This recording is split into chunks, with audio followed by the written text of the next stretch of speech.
Ale lodi ambalma la menalo e barkabla famagi walmalon foli wishila albera denma albake yura rodo kalsi kal tolomolo alla radio bilibila radio minto ko radio bonere fm ay même sorna 101.4 la aldiana radio li ambra nyoma son émission bilibili bado fenendo ay foloma ko écoute des sages qui ici qui tolomolo ana lonina kombolo qui ici ko la même Watin basi kota ni 16h bana tamna insha Allah taala ka bo ma ka 17h ma alni albarima ke dol denke dol doke alfa man sara flam ko Abu Darda alni wole ngombolo émission do yambi technique ta fanfait amanina foli la selam barima ke ma mento ko janso anyaka alila kan kuma kambla foyon leri na kala sil la menal may bakke konaki fanfa di itolomolo radio Bonheur FM na bilomba nina akaramo bale woleni ambolo bi ana dawakela ba ana imamu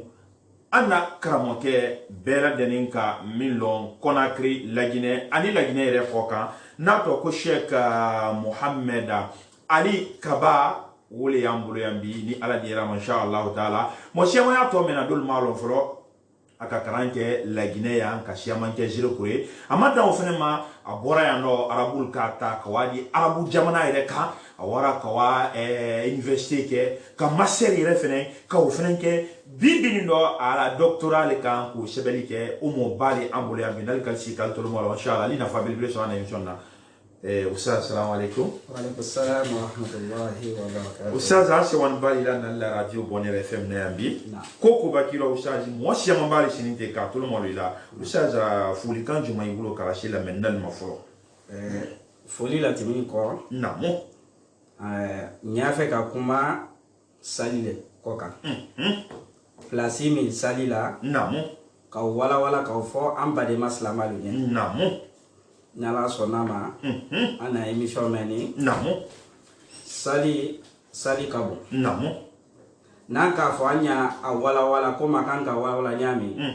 leri damina namo me anketo a valeur mal le tomola namo akisema yorolu namo ka wodolu fo ambade malini namo ayete ni ala ka wono ya inshallah taala ambade mala menalu kaliya buluma altolmoloni ankaramo kele lawdo kuma nyaira kalanya menka ankuma to fi menkambi wole salidi usaz koko bakiro ne afe kalo folo usaza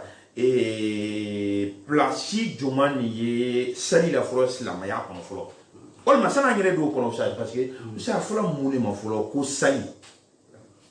الحمد لله نعم ذو الفضل والأنعام جعل الصلاة هي ركن الثاني من أركان الإسلام وأشهد أن لا إله إلا الله وحده لا شريك له في ربوبيته وإلهيته وأسمائه وصفاته تبارك اسم ربك ذي الجلال والإكرام وأشهد أن محمدا عبده ورسوله أفضل من صلى وصام وقام حتى تفطرت قدمه من طول القيام صلى الله عليه وعلى آله وأصحابه البرر الإكرام وسلم تسليما كثيرا أما بعد أني مسابات لولا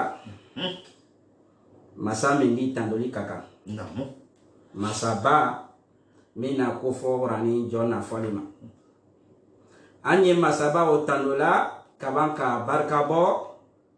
منكا ساليك أنوما plié flanade parce que islamaya loni namo plié lolu men koka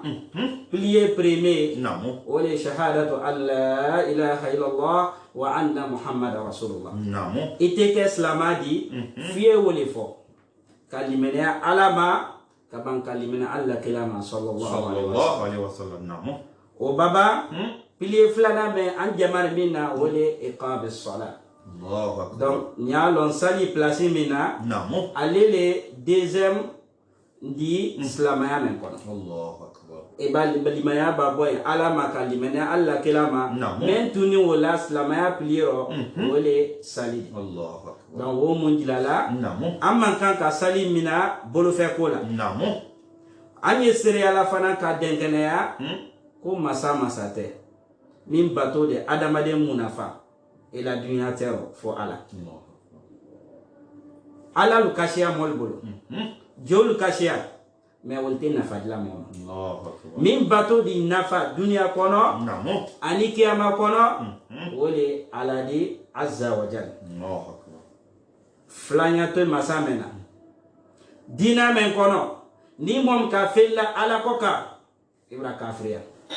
fila islamaya ala kose ko kabanka limene alama ala ba fa qur'ana kono suratul ikhlas ko qul huwa Allahu ahad ko akide be Allahu akbar. flanyo tala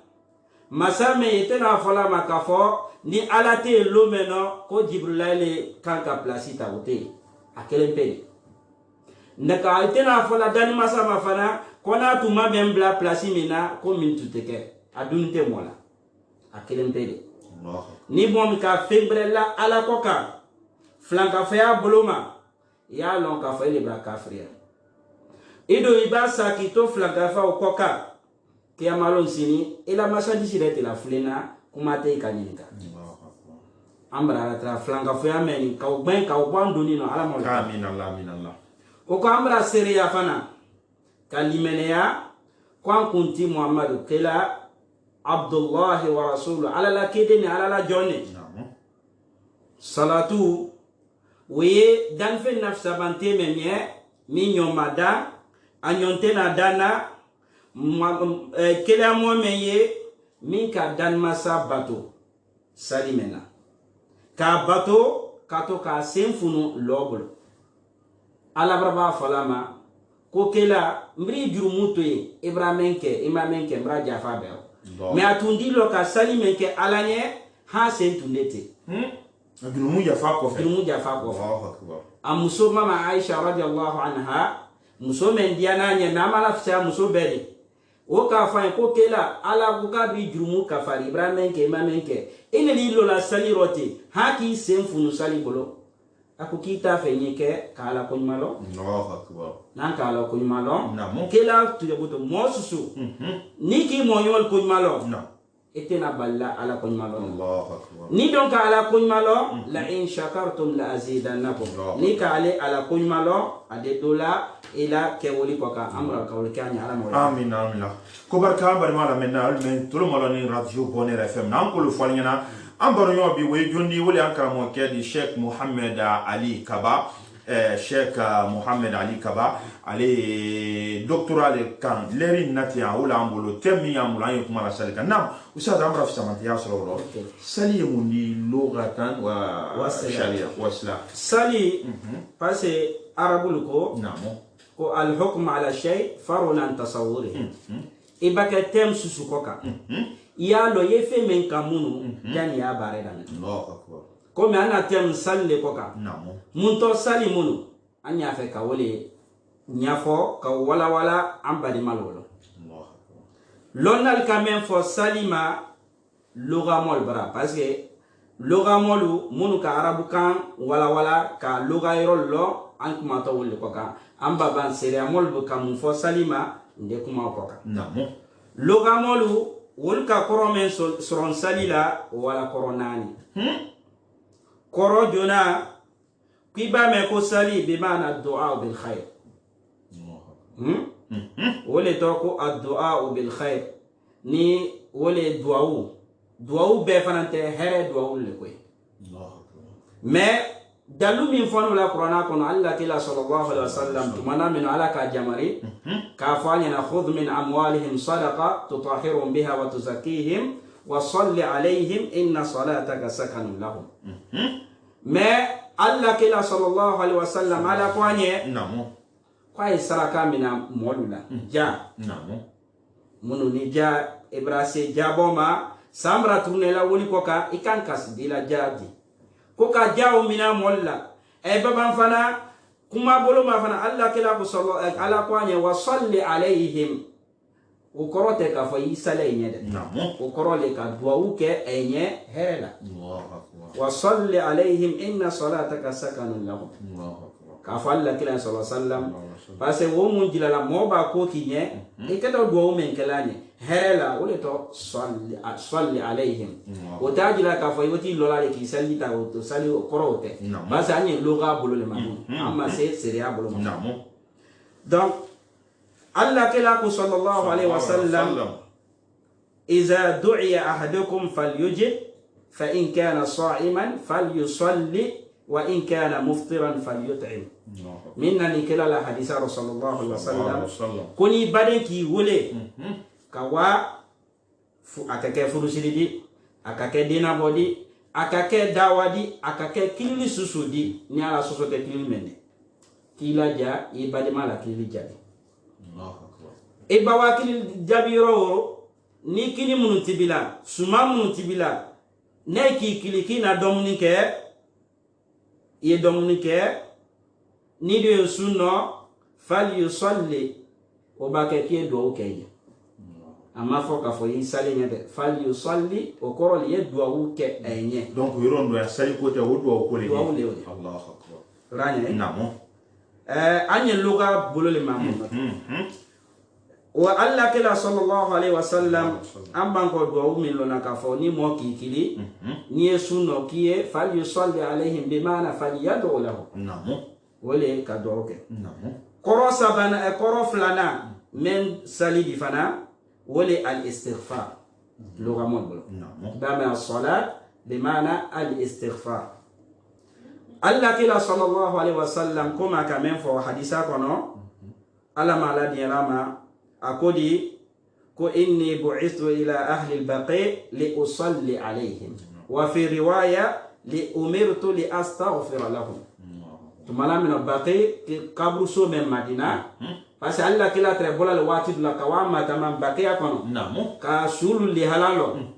donc ale bawaye aka jamane ka fo li usalli alaihim ka fo adwa uke suli we jole di mbekan ka wala tama e bo kabru so la ye duwawu ke bade malunya herela mun ba ke toraro ala toraro la ulika boy koka donc o place min afon le usalli alaihim o ko le ko duwawu ke enye pati sali ko nya be duwawu namo ka damina allah akbar ma ka se salamuma abe duwawu sali koro fanando mundi wole bimana al baraka wan nama والزياده لقول الرسول صلى الله عليه وسلم كفك بركه كفنو دواو موديل دولي اني والزياده كمان علي لا فين شيء اي لا فين بركه دواو ودي بيدي نعم بس الله كلا صلى الله عليه وسلم ثم نامن وكف اللهم صل على ال ابي اوفى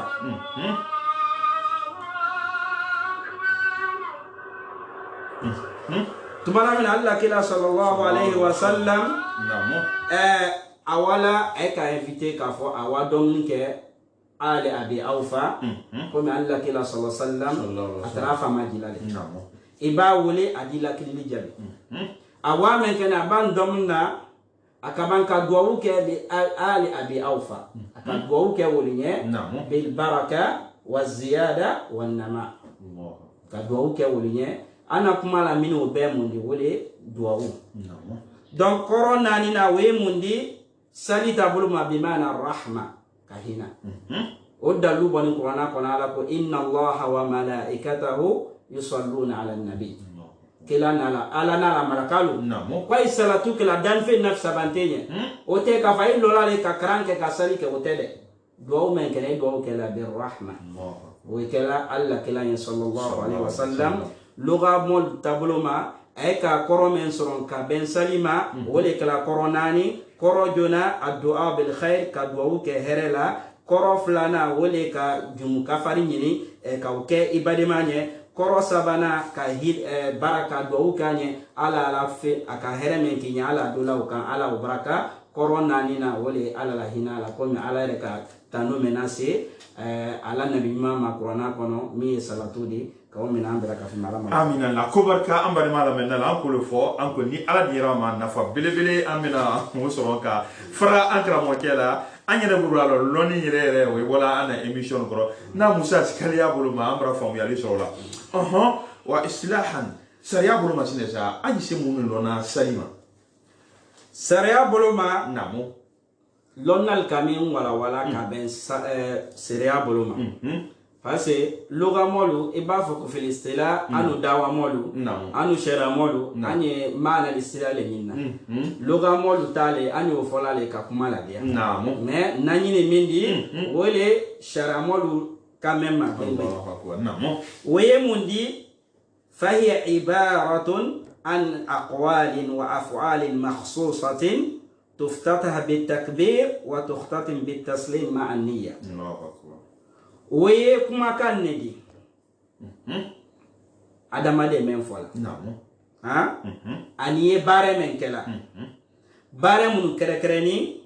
me bare wo damna la muna woli Allahu akbar woli ibrahim sali kono e baba do na sali kono afla ma ko sali bare wo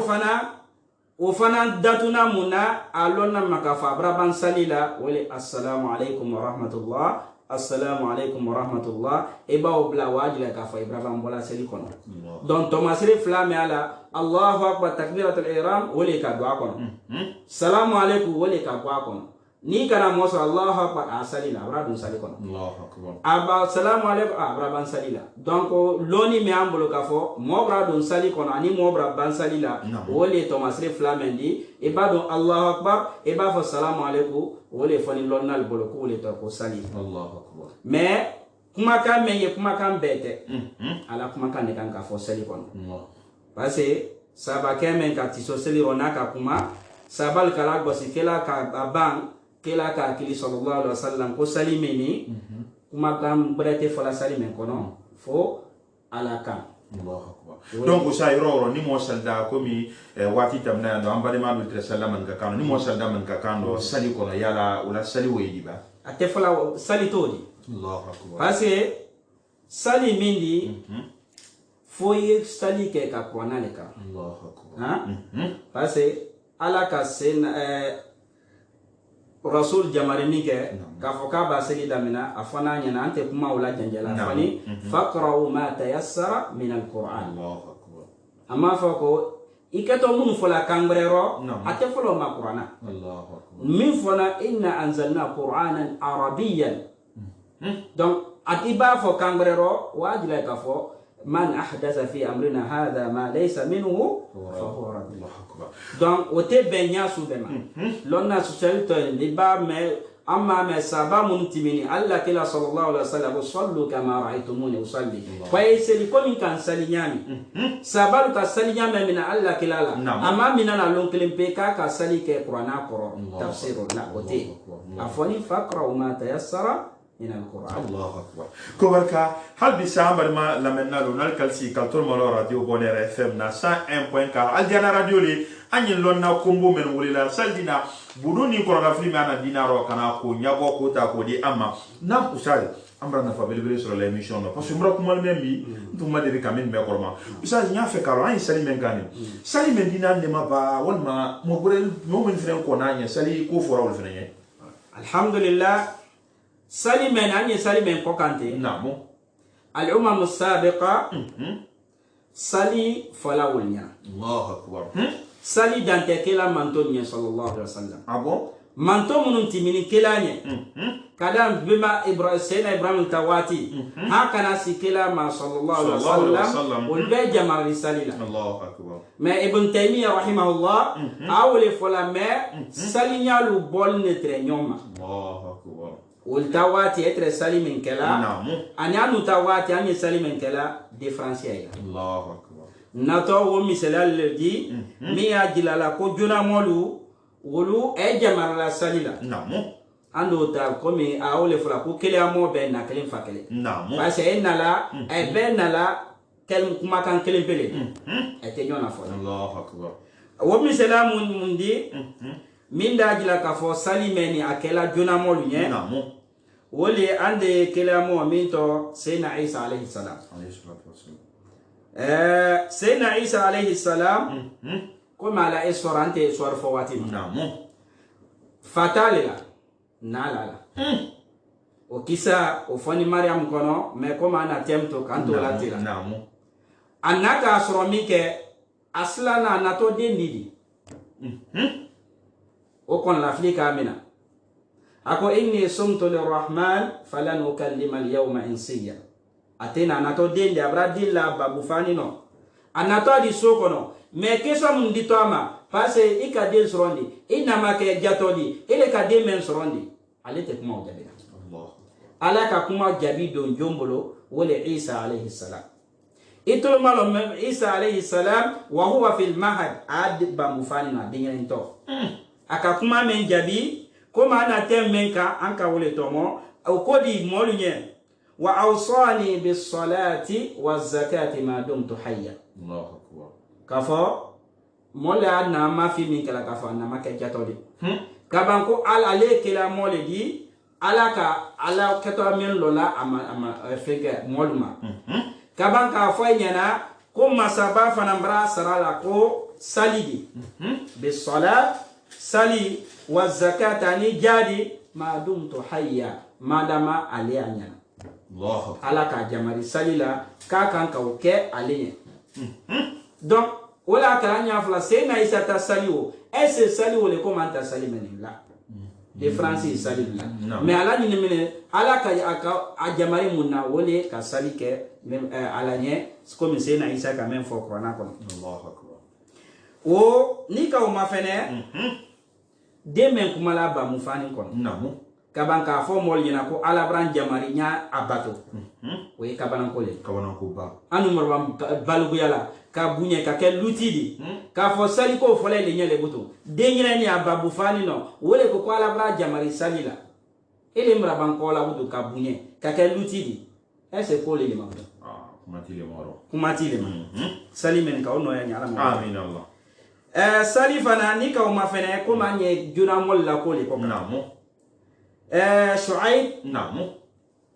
kila mole fanan trawe nabi Allah Shu'aib lama naha Shu'aib alayhi salam qawmahu Shu'aib ka fala mol nyamike ay bena kay bo kokron kema mi flanka fo yadi namu wa anil fasad al iqtisadi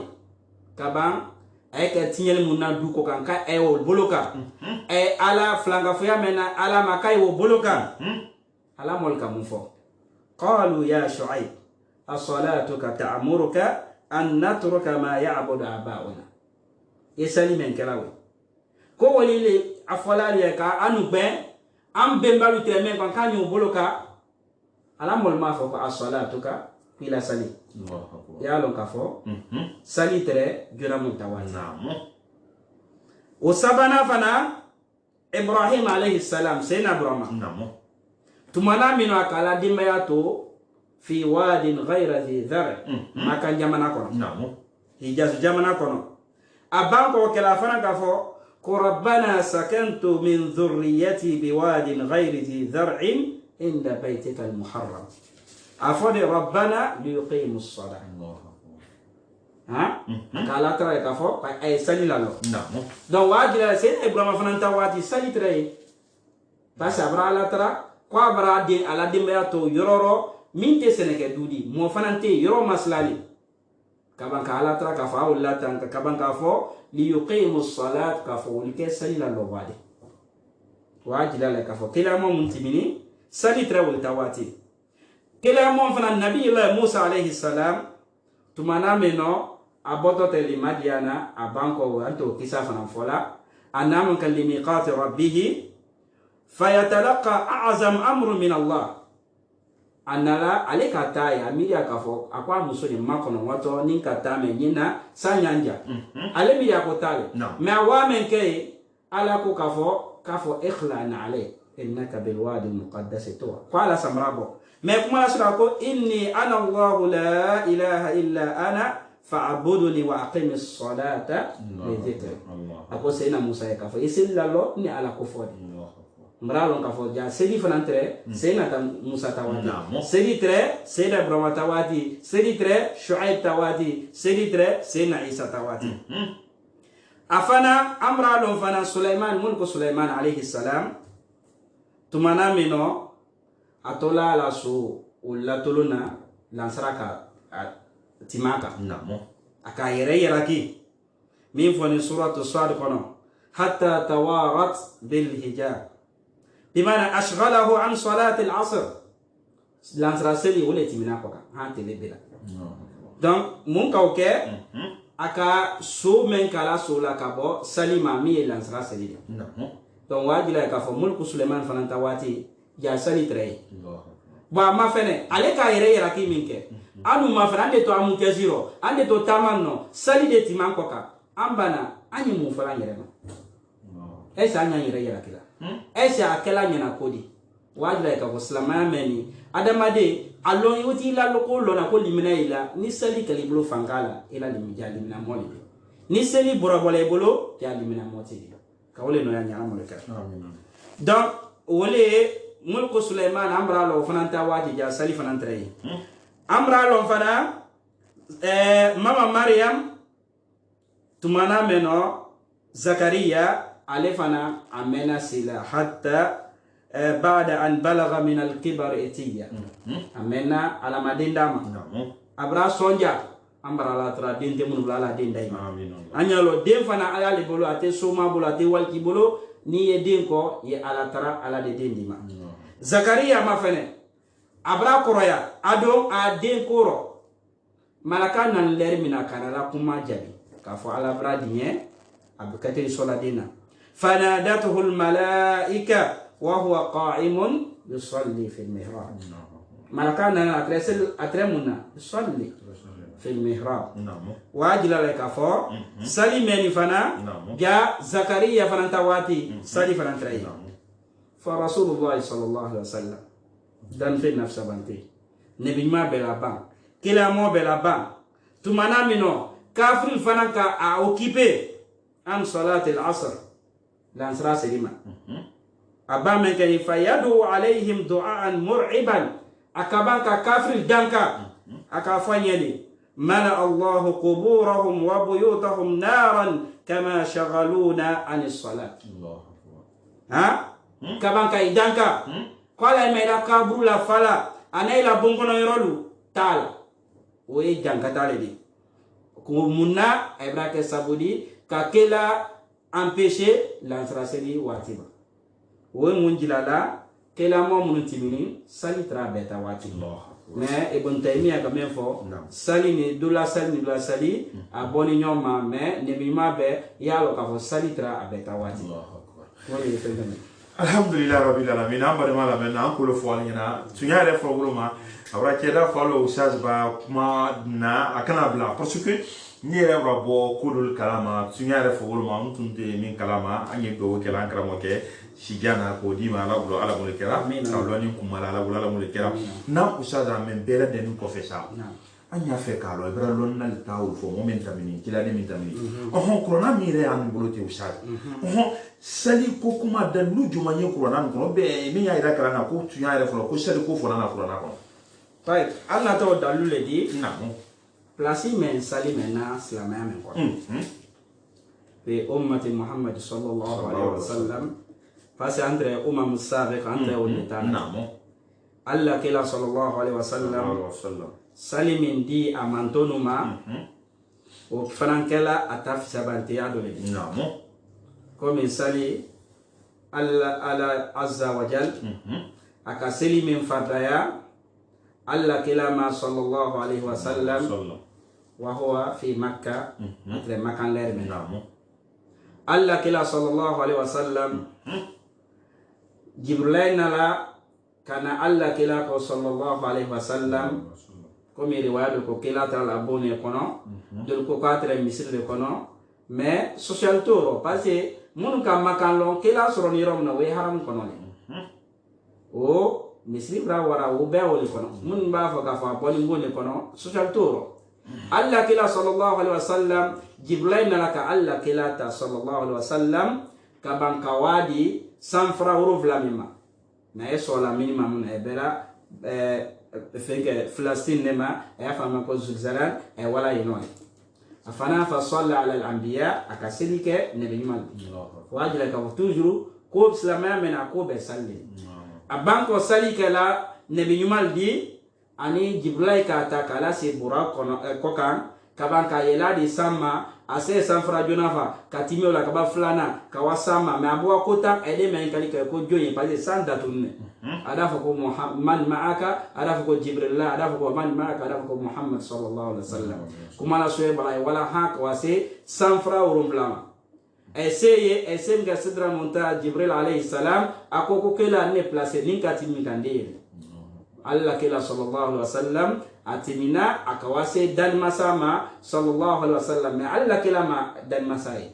parce moti se ala yela ki to dunya no ikoni heremen keto aljina donno heremen kabon aljina don bedi wole ala re kanna to ka ire jila aljina denna amra la tara wolon kanke o grupu ala mo amin amin ala ka salimenta ka di Allah kela ma sallallahu alaihi wasallam me seli jeli fada bilolu ka di Allah kela ma sallallahu alaihi wasallam fada bilolu meni Allah kela sawala ajila me ase sena Musa koko Ibrahim alabra akoko ka jildi ma ko sali bilo ako wa fala nya do bala iman to tira selamen taraddudu teda Allah kela te ani ala abana kota sena Musa da foti ko se pitina ha ko wato sedi fada lolu ha alere ka fo Abraham mali abuta abrat tan kase ke dan masama mais ala ka fisamantia munke akoko Allah kila sallallahu alaihi wasallam seli fada lolu men dini mawe wole ale seli fada bilol wole dini mantonma al ashra bi ashra amsalha donc e ba seli fada lolu ke tele koro ale ba seli fada bilol ke tele ko parce que ala ka odi valeur min sala ala ka sali men di Allah kila ma sallallahu alaihi wasallam be doni wasita parce que seli fada mun qur'an jini jibril était Allah kila ni ala wote mais seli meni valeur mi ala valeur men kabo ala ka di Allah kila ma be doni wasita malaka makete direct ala re kan ka di Allah kila ma sallallahu alaihi wasallam wa jila le ka fo valeur men sali mena ka ansha ko ka kana bi ala mo amin Allah hal bisa ambal mala menna lo ko mi anka fo yamen ka usaza qur'ana kono e sali ku fora su majili qur'ana kono namo lonal kamen fo ko akashia sunya biworo de sali fo ni qur'ana kono kay sali wa qim as-salat vale mo na sali ba sali ma fene afoni aba fo kota ya to la makafo ibadatun mutanawwi'a min fana ka a klorul yelema sinyedo ade fo ani jade ke sinyedo ade fo ani hide ke silema ade fo ani alabato ado ke nyonfe kala tele ibudullaha wala tushriku bihi shay'an kama annato adalul disise kalate ka wala anu lo nyami salimeni nyalo ka fo anga men fo ko alele plier flanadi slama ya ko parce que Allah kela ko sallallahu alaihi wasallam ko buni al islam ala khams salama men kallo ni pilier lol ko pilier jura ko shahadatu an la ilaha illallah wa anna muhammadar rasulullah pilier flana wala iqam as-salat o dalu do fana mondi Muaz bin Jabal tumana saba kemen to ko Muaz bin Jabal tumana men Allah kila ka kila ka yamani akoko Muaz innaka ta'ti ala ahli kitab كفي واتلون لما ما فليكن أول ما تدعوهم إليه شهادة أن لا إله إلا الله وأن محمد رسول الله فإنهم أطاعوك ذلك فعلهم أن الله افترض عليهم 5 صلوات دون واجد كفو سالي وفني كبانكا كلا كفو كورانا فنان كفو من لاجد كفو علي لبليه فلانادي واستعينوا بالصبر والصلاة وبه قرانا يلا كما ان تو ان شاء الله نعم do dalu valeur flana men fana qur'ana la mi ajila ka fo an kan ka islam ya meni agbangbani mun kan wole sali namo upak mun koso wa hiya al fariq bayna al muslim wal kafir ale les différences di ya lon kafir lete islamalete différence mi ala wole sali ni mom ka seli to fa ka kafara ibra kafriya allah alona ma islamalete salwati bazeli mule pisali mais ele islamade ele ni kafri den sini ebe tele meba damu jeni fengolula dile ta alona ka salwati base ko ni mom ka salito ya lon differenti ni kafri la allah Allah kila ka ufanye sallallahu alayhi wa sallam sali men fana awwal ma yuhasabu anhu al-abd yawm al-qiyamah ñin gali men keto kiyamalo sini e basa kala ban kun madam mala mo ka tumana mo e balla kaburu kono ñin kal juna men wole keto salidi man rabbuka wal baba ban ñin kal juna men keto wole salidi wala kala sayyidina Usman radiyallahu anhu etumba kaburu fanya kota ade kasi fanya gideji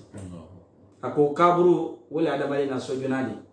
ni kaburu bena iwato yoro mena abeli be ni kaburu mabe ya lon kafo ila tama mena tena diala imen kato wole salima ni imen kato malakale tuti imen kala salimi makito kaburu kono no bena ibraganya ila bare to butum no ya loro ni salima be butum kalan takawma ya lon ka fay walin tamamena tamama dia wo munjila ka wa salimini ya islamaya abwangbani alloni minka wole salidi niti salla ja islamati di niti salla ja ibulute ko mayla kiyamata ro kan takawma ala molke amin allah kubarka ambare mala menalu am mem bera deni sinin ki tolo malo radio Bonheur FM na ay masonna 101.4 la kramo kemia kanka temu gumambani ka nyafanya ka wala nya wole an kramo kedi an ka folnyana an ko dawa kelali adi mo karnali fenadi ay mon kutubal fenekala imamune fenye ato Sheikh Muhammad Ali Kaba mo balambole ando ka kranke la Guinée ka boyin ko université ke arabu jamana dire ko ka université ke ka master ka doctorat ay wol fenekani ka kunu yumata ka dama ala bulala mo kira usa zanya fe ka membera den do membera den ko fe tono nafa jumani sallaba nafa men salila ajona mundi as-salat tanha anil fahsha wal munkar Allahu akbar iba sali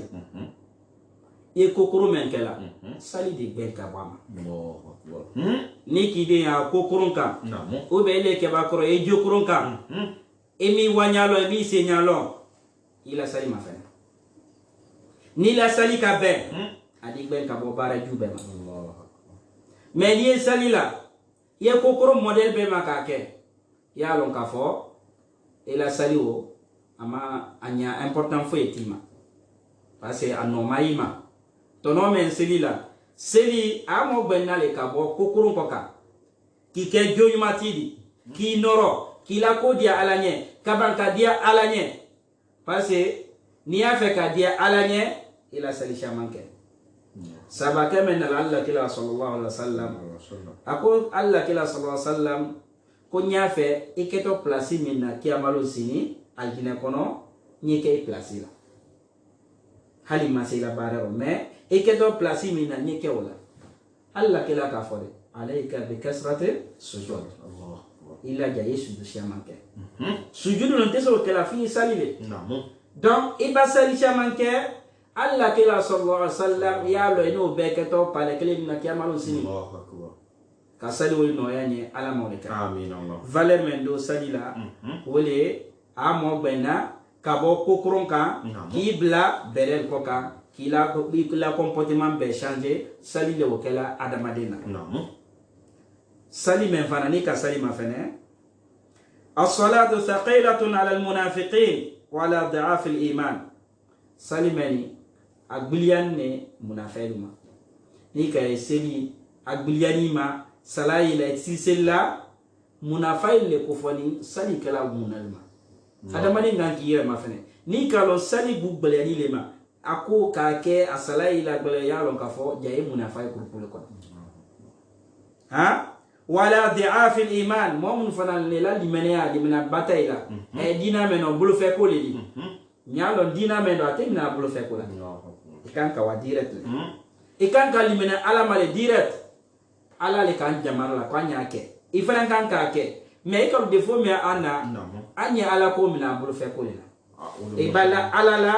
adila ko belanya Allahu akbar ika sena Musa mafene tumana mina ika gben awala sila jima ala mol ko kila ko sena Musa amra abrake pedide amma to so kono adu frawna mol be kato amina gale apo ko inna rabbi sayahdini ko ala de kan parce Allah ni ala la moti ala ko mina ko bulu fe ko di e jamala ki seli komi ala ka fo nyami ala le ka di kelama ama malaka ma do ayote ikan ka sali o mina ka mina serila ka ban ka ke ka lon ka fo i jamanna wala ko na fo alla ala ko krona kono wasta'inu bis sabr was salah mo ikan ki yira made muna sali ani sabari o flale wala ko ba balaima e wuli suro i sajita tumana no dan masa jila kabo la rashikoka hinama yabqa thuluthul akhir min al-layl ha namo ikat isi isali itela si alanye yafo alanye inshallah ye hamimino adibwa mu kela wole sali sali nafale e ba sabari kan ki sali fana ye bi sali baba sali la hamimila yafo alanye inshallah ala dibwa ولهذا قال عليه الصلاة والسلام ألا كلاك صلى الله عليه وسلم كحبب إلي من دنياكم ثلاث النساء والطيب وجعلت قرة عين في الصلاة ألا كلاك صلى الله عليه وسلم فين سبا قول ديالا لي الدنيا أنا الدنيا تمام ويموندي مسو كي يرسانيا كي يرسوماديا كبا أسابنا لا توم قولي ساني ha namo anyalo musofuru meni namo we alla kila la sunnata aslale namo faman raghiba an sunnati falaysa minni Allah akbar usadi da ke to sana anye kuma di ma anya fe ka numéro di la menal ma mini afe ka tre baro mendo wole 623 62 62 63 walma 655 55 10 55 walma 669 88 46 46 623 62 62 63 655 55 10 55 669 88 46 46 radio Bonheur FM nam usel ko ni moment ki ba fulu manye na ko alla kila sallallahu alaihi wasallam akako saba men fo wodiala le ko duma de alla kila nye namo muso sumadia ki yere sanya parce mo noni mantala nye kaba akasali ki ale nye jusula jile anye muso tata namo saba mun na alla kila la bon kono sallallahu alaihi wasallam do ko alla kila jumule bra kafari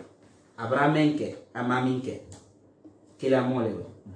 anu mi de kila mole anu mi mo bansande anu keto mun kala dinama wolle ki wuli kai wato kila la bon kono ko wani kalike ay waya alla kila tunti wolo amuso Aisha radiyallahu anha wole tray ay ka sura etra social mena nyonte do ko netina muso talam si ko muso ta mara haram ya ngirema do ko netina dom duman kala ko do fana ko tina sunola ko mama Aisha kila na mi kala kadantele wole kanye alla kila akayele akakutubabo mais numi anumi dawa kala anya janto wa kusebe o defo ana dawa shaman kala la e baka dawa kala ite moto la tela alla kala yele mi kan kutuba ko di fama balu aqwamu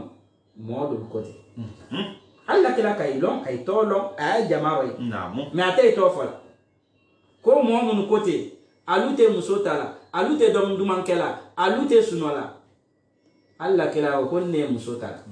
nye dom duman kala nye sunola faman raghiba an sunnati falaysa minni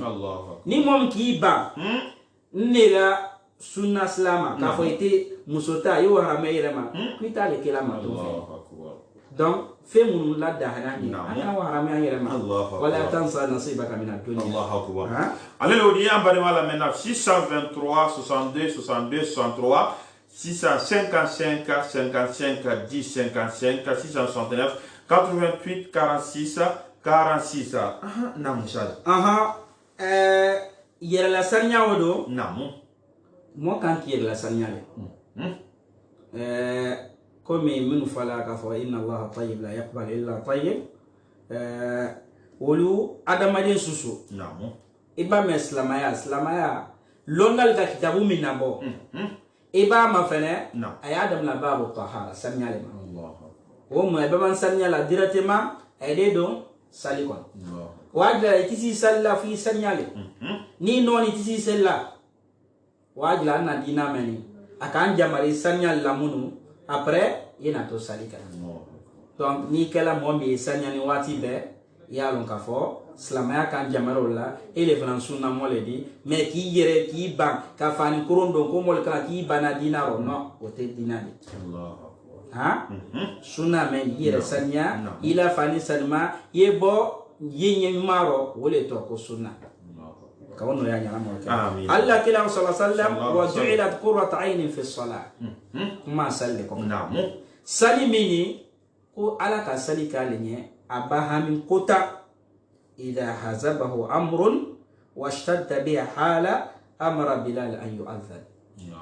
طيب كوني كو همي سنكو دوامنا وبن بليا كو دوامنا أدافع بلال يكفو أسلي مكلي وبن ada fako kaseli korota arihna biha ya bilal fase munna ni Allah kila sallallahu alaihi wasallam naka dun saliro istaraha min humum ad-dunya dunya hamim ya koka ade nyina obeko fase amin sunna min ladhati basa huwa yunaji Allah azza wa jal ani ala li nyoyela illo ni jan masakre ba fa Allahu akbar illo ni ala nyaila اعبد الله كأنك تراه يا بطلكم يالا ني على ما كيلا يا لون كف ني لما كالا يلا يا لون كف على نيالا نعم دونك إلو ني على وني ما ما يروتك لي دونك قوس سوال على دي هنا دنيا همي دنيا بليا أباف باف الله أكبر همي تالا كو تانك ما بوساليلا بس أميريا على لكوكام أدو همي ميالاوي أكمل فوادلا ما من فوادلا على بكلام ni tawe ila hamin jara ila jayi madon salila min fana nanka o mafene alla kila sallallahu alayhi wa sallam salimini hiya akhir wasiyatu nabi sallallahu alayhi wa sallam alla kila aka jamar jun laba men fo tumana meno ala wati la baka jangru menke jangru la bam ama sebola ka salike aka Abakar Sidiki ka salike amantonu ndi komi wakisa kaja akabanka sitaru bwa nyama ka slamalu e salila Abakar Sidiki kofe sawala akafa as-salat wa ma malakat aymanukum ala kumala banka la waledi kisara munna wala salimen kela la vila bank aka mol jamari munna wala kala salimen ka sali wono yani ala mawlaka amin allah ko barka usaja encore fo tu yare fo golo mani nere kambla ila émission ni fait l'air braché abraham ina quoi mais on ko fo fangi la numéro de di usaja fila numéro le di la menaluma et puis émission ni fait ni ala dira ma usaja mais mankan ka dan ni émission na fa ka boko sebe et ambali mala menalu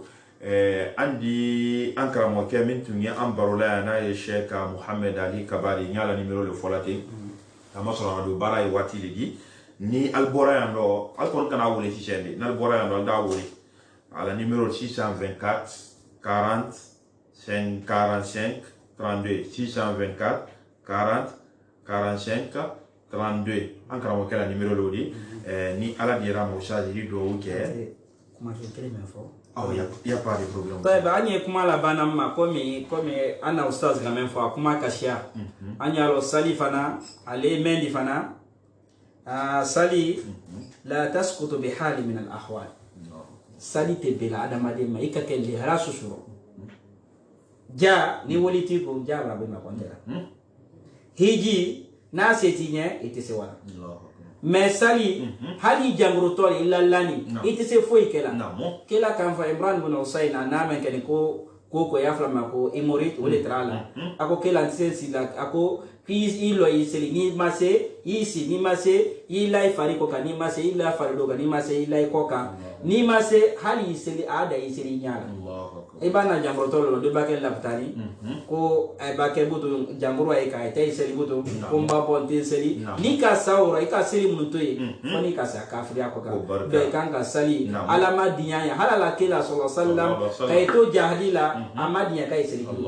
mun en gros tala ka waso kono aya mutete bana ka fitri safo ka beke nyono ya lo alama di hali kilama ka fo en gros tala ka fo hali kele di amani Allah kilama ka fo asali ko barka usas ko barka encore une fois usas la numéro 624 40 45 32 wole tre micro la Alpha Mansare ya falama ko Abu Darda technique la wole to janso nasire rondo ya no ani bitata kabla rondo ya. Assalamu alaikum wa rahmatullahi wa barakatuhu.